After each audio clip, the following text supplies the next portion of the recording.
There's a front page story in the Journal this morning about Freddie and Fannie, and it's very, very much worth reading. And I believe it said that there's now $111 billion that's been put in by the federal government, but that it's expected that much more will. So in effect, it presently looks like the federal government will lose more money in Freddie and Fannie than in AIG by some margin.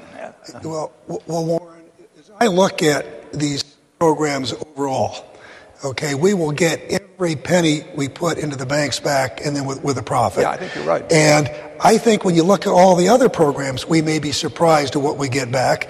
And actually, even on Freddie and Fannie, I'm thinking the Fed will make a lot of money by buying and holding those securities. But you're right in terms of the losses. And to me, the important thing about Freddie and Fannie is right now the U.S. needs them playing the role they're playing. But one of the things that got us into this problem is not just Freddie and Fannie, but if you look at all of the weight of all of our programs to stimulate housing. And it just has gone too far. And Freddie and Fannie are not going to be able to stay in their present form. They need to be, I think their mission needs to be shrunk. They need to be restructured in very, very fundamental ways. But right now, we need them where they are. But I think how we unwind this situation is going to be very important. When you were getting grilled by Congress and they would point out how there was too much leverage in the banking system, did you ever get tempted to say that the institution that they ran had the most leverage of all? I got tempted to say a lot of things, Warren, but I resisted that temptation because one of the things that I am pleased about was that I was able to build enough relationships on both sides of the aisle that Congress did act before the system collapsed. Yeah. And if it had collapsed, we would have easily had 25% unemployment in this country. It would have been a terrible situation. And the crisis, the book is to a large extent the story of the collision of market forces and political forces. And the crisis came at, in many ways, the worst time with an election on the horizon. And so what I needed to do was to get action from Congress. And actually what we got on Freddie and Fannie, which was unlimited authorities. I used the word unspecified. That's the kind I like. It sounded better. But we needed those because it was, but I had to keep reminding people that I didn't design this thing and didn't create it. Hank, you had relations with the Chinese long before this, and you used them to good effect during the crisis. I think you told me you've been to China maybe 70 times or so. What would be the American public's greatest misconception about the Chinese and their economic system? Well, I do believe there's a lot of misconceptions that the Americans have even about our own economic system. You know, it is, and so. But I think that the thing that we all need to keep in mind is we're operating in a global economy, and so when other important economies don't do well, it hurts us.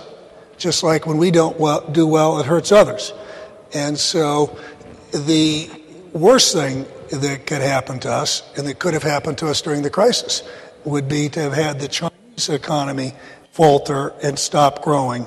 And looking ahead, we need China to keep doing well. It's in our best interest to have them keep doing well.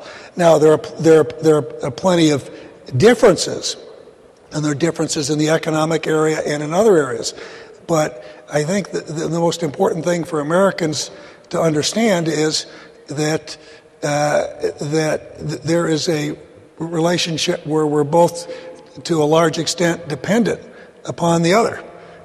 We of course, in the U.S., we don't save enough. Excuse me. I think this. Can you hear me? Okay.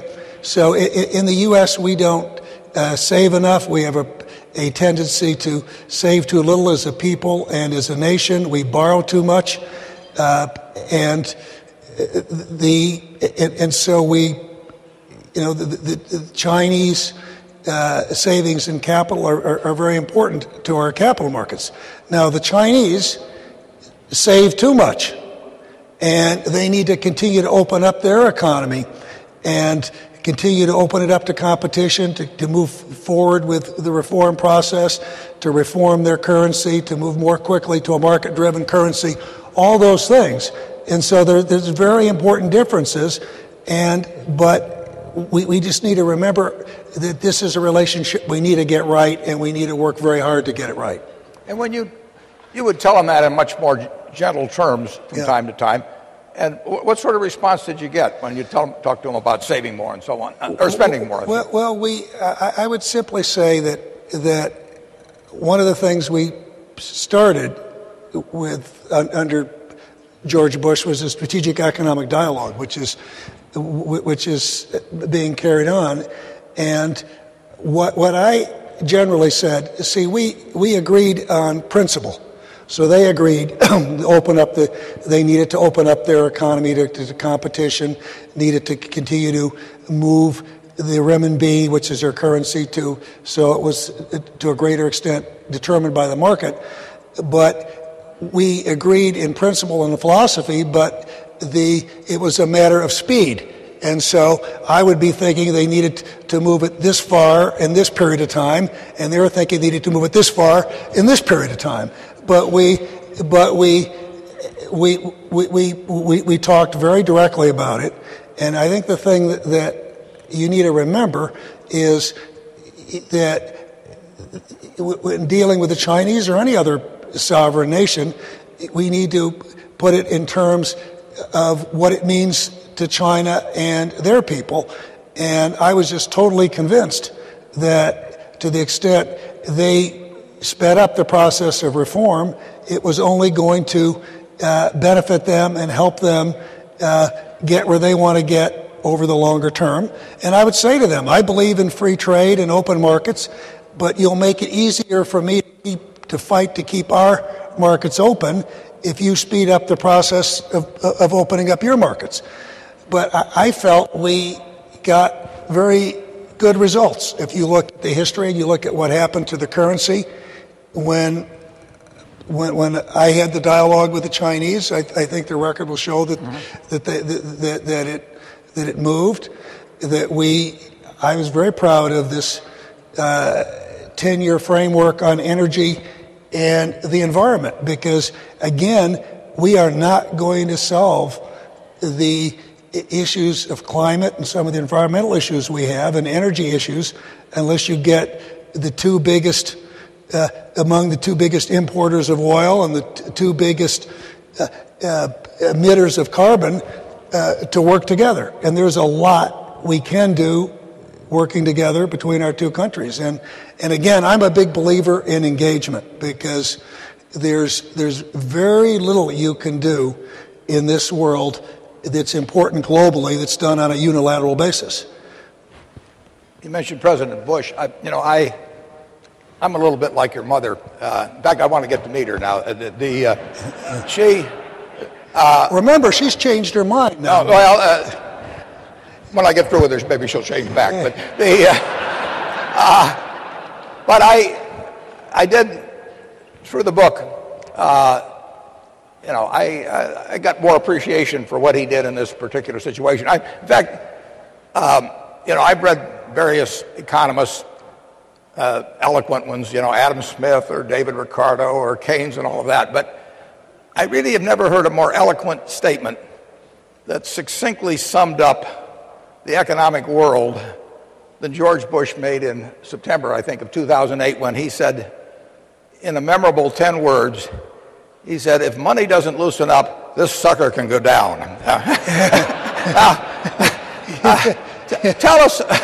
I mean, that really hit her. It was like the Gettysburg Address, short but to the point. As I read the book, I really did gain an appreciation for the fact that he understood what was going on, and he understood what needed to be done. Was there ever a time that you went to him with proposals that he shot you down on? No, because he was only surprised when I was surprised. And I was surprised more than once. Yeah. but what was the biggest surprise while we get into that? Well, but I would say that I spoke to him. One of the things I'd learned, Warren, from my previous career is no matter what you negotiate, I could have all kinds of understandings about the relationship we would have, but if I didn't have the right relationship with the president, it wasn't going to be his fault, it was going to be my fault. And so I had a year before the crisis to get to know the president, to work with him. And remember, he went to business school, he had a good fundamental understanding of markets and economic issues, he cared about them. And so the conflict he dealt with was the same conflict I dealt with, or anybody who had watched markets. We believe in the United States of America that risk takers should bear the responsibility for their own losses, and that so big interventions were not something. I didn't go to Washington to do that, and he certainly didn't. But from day one, he understood that the financial markets were about our economy and jobs. So repeatedly, I'd be coming to him, and I wouldn't have to sell him. Halfway through the conversation, he would buck me up and say, "Listen, Hank, we'll get through this. We're not always going to look good. This is going to be politically unpopular, but we're not going to let our economy go down. We're going to do what it takes to save jobs, to save the economy." And that was his point of view. And he was, you talk about my mother, and sometimes he was almost like my mother to me. He would be telling me I needed to work out, needed to get more sleep. So, in terms of the other people on the political stage, it seemed to me that going up to the election, that you probably felt that Barack Obama was both more knowledgeable and more interested in what was going on in the financial crisis than John McCain. Is that a fair assessment? Well, what I'd say, it's no doubt fair that the conversations I had with John McCain weren't as frequent as they were with Barack Obama. They were more difficult, and he certainly gave me more anxiety about all of that. And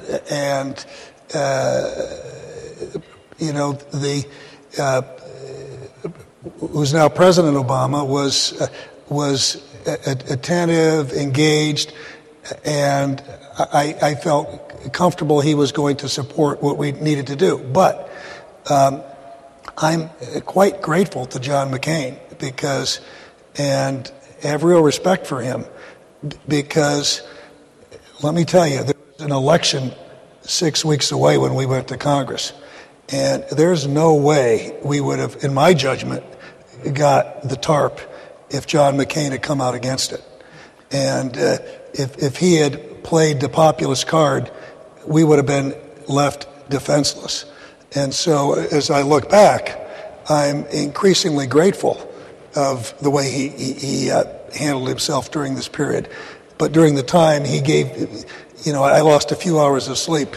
Well, Hank, yeah, you describe it one place in there. You've got something in there where you say you issued a veiled threat, and I read what you said. It didn't sound very veiled to me. To McCain. Well, that was when he came back. There was quite a scene was when he interrupted his campaign to come back, and I remember I was testifying at the time, and Michelle Davis, who's here with me today, and was sitting behind me, and when I was testifying, and handed me a note, and my blood sort of ran cold right there, and she said to me, "Now, if someone asks you about John McCain coming back, just simply say, I welcome the involvement of everyone in this," and so on, because I think she was afraid what might come out of my mouth. Did Michelle hand you any notes before we came up here? No. She talked me on the flight on the way down. But anyway, but as it turns out, again, it was a couple days of anxiety. But again, John McCain, when he was back, spent time with the House Republicans, rallying them, and and it was so he did his part, and then even after we got the TARP, he did not jump on or criticize some of the things we had done, which again were very unpopular. American people, and I'm proud of the fact that on one level, the American people, none of us like bailouts, and so again, it was. I looked at a poll once at some time, after the election, but after we'd done some of the things we'd done, and I think this may be slightly exaggerated, but I recall that something like 93% of the American people opposed the bailouts and 60% opposed torture. And so and yet 70% were worried that we would go into something much worse than a bad recession. And so we've never been able to explain to the American people this wasn't for Wall Street, this was for them. Hank, you had these consultations with Obama, although I understand that sort of ended after the election, but... Leave out the sort of part, yeah.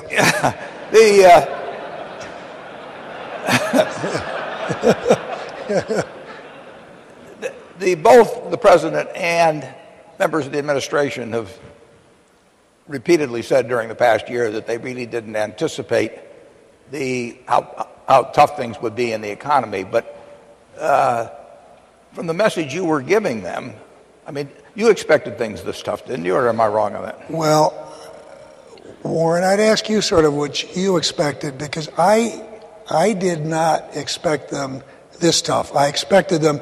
I knew when we went up, there's a scene in the book where we talk about Ben Bernanke and Chris Cox and I went up September 18th to meet with Congress and tell them we were going to need these authorities. And the difficulty we had at that time was, as Warren said much better than I could, the arteries of the financial system were freezing up. And so I knew with a certainty that business was going to turn down, because when you have companies that it's uncertain whether they're going to be able to raise their short-term funding, most CFOs are going to go to the CEO and say, hey, boss, I may not be able to have all the funding you'd like for the next 30 days, so what does a prudent company do? They start cutting back. But Congress hadn't seen this yet, and so they hadn't seen it yet in their district. So I knew with a certainty it was going to get worse. I'm not sure I knew it was going to be 10% unemployment, but I knew it was going to be bad. And so then and I knew that if they didn't do something and it collapsed, then the businesses wouldn't be able to fund themselves, wouldn't be able to pay for the inventories and pay suppliers, and would let employees go, and that would ripple through the economy, and we'd have Armageddon. But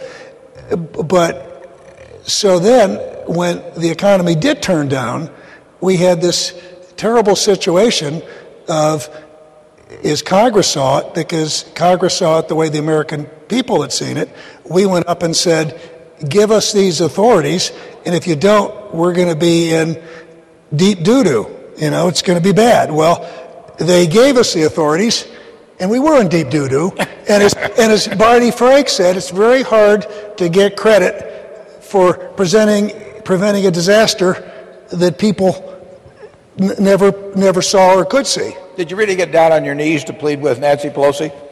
I did, but